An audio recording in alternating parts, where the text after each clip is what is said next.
अगर कुरान में कोई चीज कही गई है उसको फॉलो करने के लिए अगर इम्प्लीमेंटेशन पाकिस्तान ने लाया है तो भारत देश भी लाए और हम इसकी मांग करते हैं। पण इस्लाम में क्या लिखा है? इस्लाम में तो ट्रिपल तलाक क्या ऐसा है म्हणून जसं काय आम्हाला वाटत होतं की आम्ही पाकिस्तानच्या विधानसभेमध्ये बसलो आहे। पाकिस्तान का रेफरेंस नहीं दिया जाए, इस्लाम में कुरान का रेफरेंस दिया जाए और उसको इम्प्लीमेंट किया जाए। पॉलीगामी सिर्फ मुस्लिम्स में अलाउड है, लेकिन क्या सिर्फ मुस्लिम्स ही पॉलीगामी कर रहे हैं क्या? कराचीच्या विधानसभेमध्ये बसलोय, भारताच्या विधानसभेमध्ये बसलो ना अशी भावना आली आम्हाला। लँड जिहादच्या नावाने बुलडोजर चढवायला जा तर लगेच संविधान समोर दाखवतात आणि धर्माचा विषय आला तेव्हा याला संविधान आठवत नाही, बरोबर इस्लाम आणि कुराण आठवतं की जो पाकिस्तान आमच्या भारत देशामधून वेगळा झाला त्या पाकिस्तानाचा जर आम्ही आज विचार केला, त्या ठिकाणी जर कोणाला जर बहुविवाह करायचा असेल त्याला त्याच्या पहिल्या पत्नीची परवानगी लेखी स्वरूपामध्ये घ्यायला लागते। तिच्या अंगावरती हात उधन तिला हलाला तुझं करून घेईल असं म्हटलं जातंय। ती तुमची जर बहीण असती, ती तुमची जर मुलगी असती तर तुम्ही असे बोलण्याची हिंमत या सभागृहामध्ये दाखवली असती का? मुस्लिम समाजामध्ये जी काही बहु पद्धतीने लग्न करण्याची जी प्रथा आहे आणि त्याच्यावरती ट्रिपल तलाकचा कायदा आदरणीय पंतप्रधान नरेंद्र मोदींनी आणला। सन्माननीय अध्यक्ष महोदय, गेल्या 1.5 महिन्यांमध्ये माझ्याकडे माझ्या 3 मुस्लिम भगिनी त्यांच्या मदतीसाठी माझ्याकडे आल्या। सन्माननीय अध्यक्ष महोदय, ह्या तिन्ही केसेसमध्ये मी राज्याच्या आमच्या नाशिकचे पोलीस उपायुक्त यांचं मनापासून त्यांना धन्यवाद देईल, त्यांचं अभिनंदन करेल की तिन्ही केसमध्ये त्यांना सजा दिली, गुन्हा त्याच्यावरती दाखल केला आणि ह्या महिलांना न्याय देण्याचा प्रयत्न केलाय। परंतु ह्या महिलांना पूर्ण न्याय मिळालेला नाहीये की जो पाकिस्तान आमच्या भारत देशामधून वेगळा झाला त्या पाकिस्तानाचा जर आम्ही आज विचार केला, त्या ठिकाणी जर कोणाला जर बहुविवाह करायचा असेल त्याला त्याच्या पहिल्या पत्नीची परवानगी लेखी स्वरूपामध्ये घ्यायला लागते। दुसरं, त्या ठिकाणी पाकिस्तानमध्ये आर्बिटरी काउन्सिल हे तयार करण्यात आलेलं आहे आणि आर्बिटरी काउन्सिलच्या माध्यमातून त्या ठिकाणी त्याला विवाह करण्यास परवानगी आहे किंवा नाही हे दिलं जातं। सन्माननीय अध्यक्ष महोदय, लक्षात ठेवा, भारत आणि पाकिस्तान 1947 साली मोकळा झाला। पाकिस्तानमध्ये बहुविवाह म्हणजे पॉलीगॅमीचं प्रमाण फक्त आणि फक्त 1% आहे। अध्यक्ष महोदय, माझे सिनियर सदस्य जे आहेत त्यांनी कान लावून अगदी व्यवस्थित ऐकावं। सन्माननीय अध्यक्ष महोदय, त्याच्यामध्ये त्या महिलेला तिचा नवरा तलाक घेण्यासाठी बळजबरी करत होता, नाही दिलं तर तिला फोनवरून तलाक दिला, त्याला नाही तिने मान्यता दिली तर घरी माणसं आणून आता तुझं ह्याच्यासोबत हलाला करतो आणि तुझे नग्न व्हिडिओ मी व्हायरल करतो अशी धमकी दिली। तिला 2 मुलं आहेत आणि त्या मुलांसकट मी पोलीस आयुक्तांकडे घेऊन गेल्यानंतर ती रडत होती। तिने सांगितलं, सर मैंने 3 दिन से कुछ खाया नहीं है, मेरे बेटे ने भी कुछ खाया नहीं है। ह्याची दया माया ह्या लोकांना येणार आहे का फक्त मतांचं राजकारण करणार आहे? सन्माननीय अध्यक्ष महोदय, सीपी साहेबांनी त्या महिलेला पहिल्यांदा आदेशित केलं त्यांच्या पीआयना की यांना जेवू घाला आणि जेवू घातल्यानंतर खास क्राईमच्या माध्यमातून त्यांचं सगळं ऐकून घेतलं गेलं आणि त्या महिलेचा पूर्ण जो आहे इन व्हिडिओ इन कॅमेरा त्यांचा जबाब घेण्यात आलेला आहे। असं माझ्याकडे मिनाज, शबाना आणि रोजवीन अशा 3 महिला आल्या। एका नवऱ्याने तर चाकू लावला, एका नवऱ्याने तिच्या अंगावरती गाडी घालण्याचा प्रयत्न केला। सन्माननीय अध्यक्ष महोदय, तिन्ही आलेल्या महिला माझ्याकडच्या बुरख्यामधल्या होत्या। सन्माननीय अध्यक्ष महोदय, बुरख्यामधल्या महिला आमच्या भगिनी मुस्लिम जर घरच्या नवऱ्याच्या पासून सुरक्षित नसतील तर ही किती मोठी चिंताजनक परिस्थिती आज आपल्या देशामध्ये आहे। मला एकच प्रश्न विचारायचा आहे, या लक्षवेधीमध्ये माझे सहकारी देवयानी फरांदेजीने काही प्रश्न उपस्थित केले हैं मुस्लिम महिलांवर। इस तरीके का अत्याचार सिर्फ मुस्लिम महिलाओं के ऊपर हो रहा है क्या? ये प्रश्न मैं पूछ सकती हूँ, उसका जवाब दिया जाएगा कि इस तरीके का अत्याचार सिर्फ मुस्लिम महिलाओं के ऊपर हो रहा है क्या? दूसरा, पॉलीगैमी मुस्लिम्स में अलाउड है मुस्लिम लॉ अंतर्गत। पाकिस्तान ने कुछ नया नहीं किया है, पाकिस्तान ने मुस्लिम लॉ जो हमारा कुरान जो कहता है उसको इम्प्लीमेंट किया है और वही अगर इधर भी इम्प्लीमेंट किया जाएगा तो हम में से किसी को भी इस्लाम के में जो भी कुरान बोलता है वो हम फॉलो करते हैं। अगर कुरान में कोई चीज कही गई है उसको फॉलो करने के लिए अगर इम्प्लीमेंटेशन पाकिस्तान ने लाया है तो भारत देश भी लाए और हम इसकी मांग करते हैं। दूसरा, ट्रिपल तलाक जो है, आज भी मैं कहना चाहूंगी तलाक के कई फॉर्म्स होते हैं, तो तलाके हसन, तलाके एहसन और तलाके बिद्दत। तलाके हसन, तलाके एहसान, ये जो 2 तलाक है ये हम फॉलो करते हैं। तलाके बिद्दत इज अ कल्चरल फॉर्म जो सालों पीढ़ी बाई पीढ़ी फॉर्म होते आया है, उसमें कहीं भी उसका हमारे रिलीजन में मेंशन नहीं है।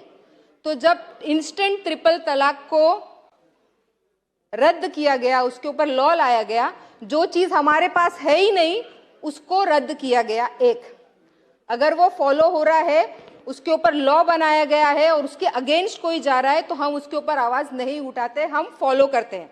Let me complete. थर्ड, क्या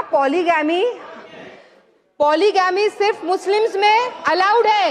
लेकिन क्या सिर्फ मुस्लिम्स ही पॉलीगैमी कर रहे हैं? क्या सिर्फ मुस्लिम आदमी, क्या मुस्लिम पुरुष ही पॉलीगैमी कर रहे हैं? दूसरे रिलीजन में पॉलीगैमी नहीं हो रही है? हो रही है।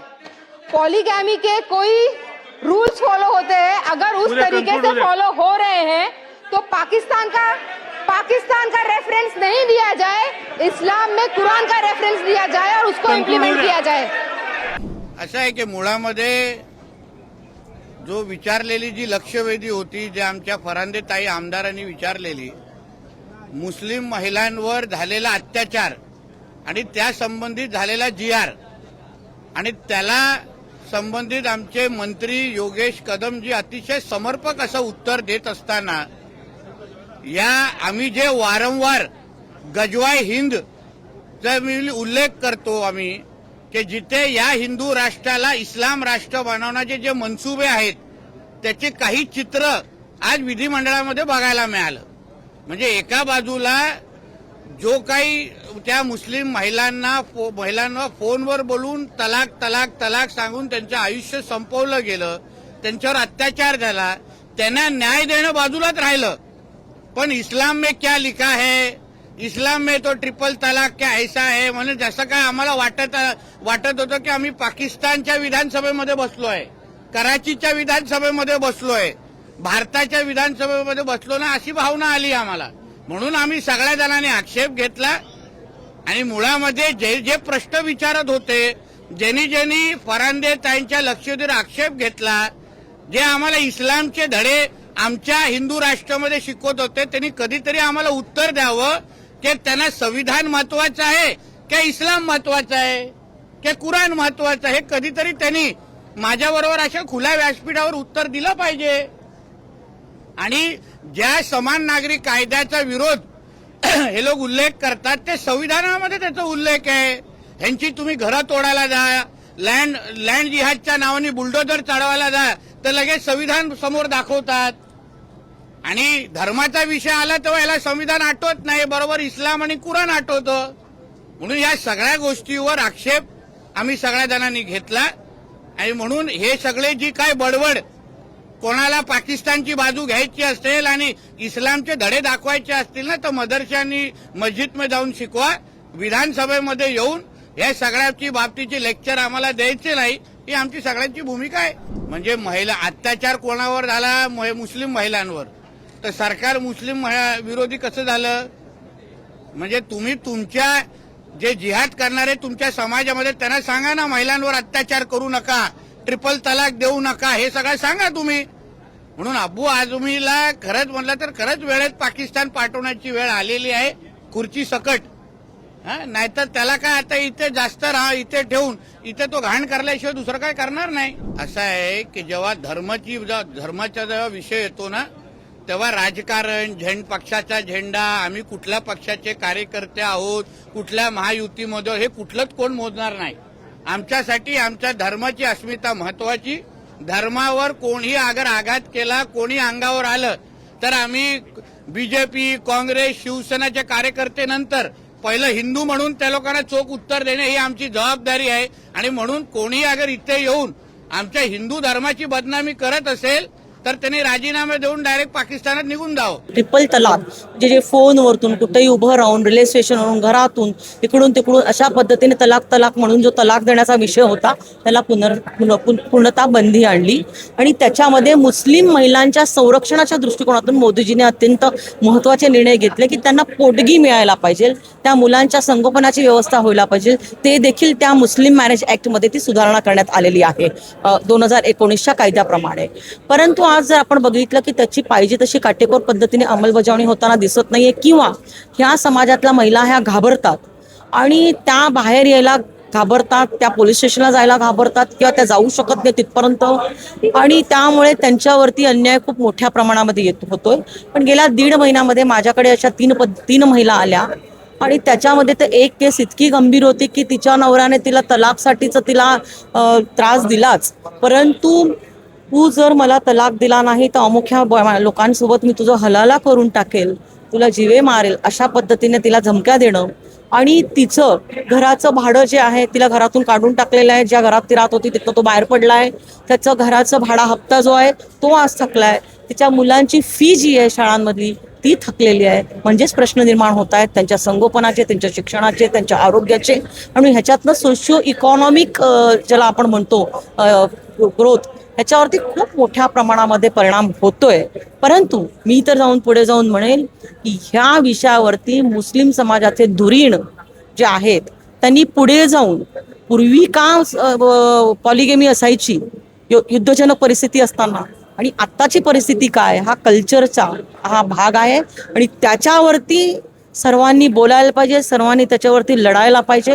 मी राज्याच्या मंत्र्यांचं, योगेश कदम यांचं मनापासून अभिनंदन करेल की मी मागणी केली होती की राज्य सरकार UCCचा कायदा म्हणजे समान नागरी कायदा आणणार का, तर त्यांनी सांगितलं की होय, आम्ही लवकरच हा कायदा आणू. आणि बहुविवाह पद्धतीला सरकार जे आहे पायबंद, की एका अभ्यास गटाने असं म्हटलेलं आहे की पाकिस्तानमध्ये पॉलिगॅमीला बंदी आहे. पॉलिगॅमीमध्ये जर तुम्हाला त्या एखाद्या व्यक्तीला जर दुसरं लग्न करायचं असेल तर त्याला पहिल्या बायकोकडनं लेखी लागतं. ते लेखी घेतल्यानंतर त्यांनी एक खास याच्यासाठी आर्बिट्रेशन काउन्सिल स्थापन केलेली आहे. त्या आर्बिट्रेशन काउन्सिलकडे जायला लागतं आणि मग आर्बिट्रेशन काउन्सिल जे आहे ते त्यांना मान्यता देते आणि त्यानंतर त्यांना दुसरा विवाह करता येतो, अदरवाईज करता येत नाही. आणि त्याच्यामुळे पाकिस्तानमध्ये अशा पद्धतीच्या बहुविवाहाचं प्रमाण फक्त 1% की जे भारतामध्ये आज प्रमाण बघण्याची, शोधण्याची, मोजण्याची आवश्यकता आहे. आणि मी तर सरकारला आवाहन करेल की सरकारने अशा सगळ्या मुस्लिम महिलांच्या पाठीशी उभं राहून देवाभाऊनी त्यांना राखी बांधण्यासाठी पुढे येऊन लोकांना, त्यांनी मुस्लिम महिलांचं संरक्षण करावं अशी मी विनंती करेन. विशिष्ट धर्माला टार्गेट करण्याचा हा विषय नाहीये. दुर्दैवाने त्या समाजामध्ये हे प्रमाण अधिक असल्या कारणाने ह्या विषयावरती बोललं गेलं. म्हणजे इतर धर्मामध्ये, म्हणजे हिंदू धर्माचा जर विचार केला तर हिंदू धर्मामध्ये घटस्फोट होतात, पण तो घटस्फोट झाल्यानंतर दुसरं लग्न केलं जात आहे. त्याच्यामध्ये काही कारणं असतात, ज्याच्यातनं कोर्टातनं फारकत घेतली जाते आणि त्याच्यानंतर पुनर्विवाह काय असेल तर तो केला जातो. पण तो माझं म्हणणं की सगळ्याच ठिकाणी हे व्हायला पाहिजे. ह्याच्यातनं महिलांचं संरक्षण होतं. जेव्हा कोर्टामध्ये तो विषय जातो तेव्हा कोर्ट त्या महिलेचं संरक्षण, त्या महिलेला पोटगी आणि तिला मुलं असतील तर त्याची जबाबदारी जी आहे ती त्याच्या पतीवरती जर कमवता असेल तर ती निश्चित करतं आणि त्याच्यामुळे त्यांचे हाल होत नाही. हीच माझी मागणी आहे. त्यावर तुम्ही त्यांना काय आव्हान करता? सना मलिकांना मी एवढंच सांगेल की त्या एका सुशिक्षित घरामधून समोर येत आहेत आणि त्यांनी सगळ्या अशा पीडित मुस्लिम महिलांच्या पाठीशी उभं राहून त्यांना न्याय देण्याची भूमिका घ्यावी.